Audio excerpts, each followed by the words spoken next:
И вот мы, когда сидим 14 числа, Владиславу Арзумбу сказали уехать. Он уехал. Когда Владислав уезжал, я ему сказал: слушай, давай встретимся в Афоне, там сделаем какой-то штаб сопротивления, кстати, там есть пещера в случае бомбежки, туда-сюда. Ну как-то да, и разошлись, он уехал. Я вернулся и в зале сижу заседания, и мне Валерий Кварча, он говорит, ну он знал, что я занимаюсь, он тоже в политсовете Айдгара был, в президиуме. И говорит, что ты сидишь, давай иди, занимайся своим делом. Я говорю, ну как я сейчас уйду, как это будет воспринято? Давай, уходи. Я ушел, вышел. Вот я вот не помню, флаг я забрал, или каким образом этот флаг потом оказался в Гудауутах. То ли я его забрал, то ли потом они привезли его, что ли. Это все 14 августа. Это 14 августа. Я приезжаю в Афон, спрашиваю, а Владислава нету. Приезжаю в Гудауты.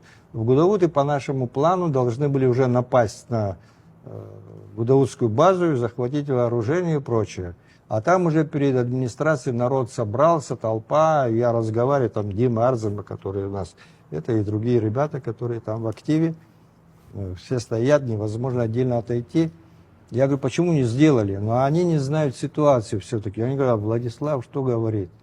Я говорю, не знаю, не могу найти Владислава. Мы знаем, где он, не знаем, как связаться, говорит Дима.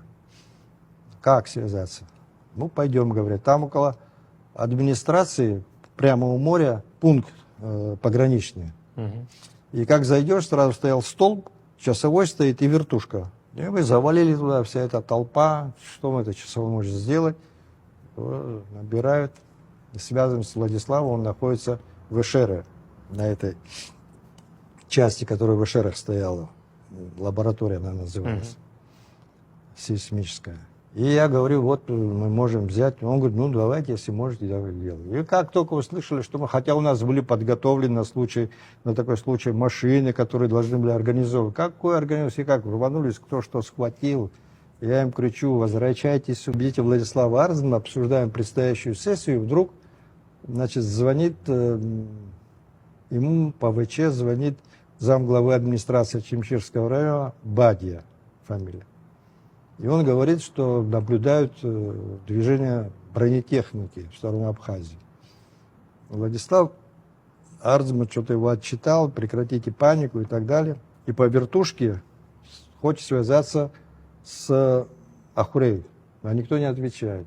А потом мы узнали, что основную часть повезли в Гал обедать, а несколько человек, которые оставались, сразу попали в плен.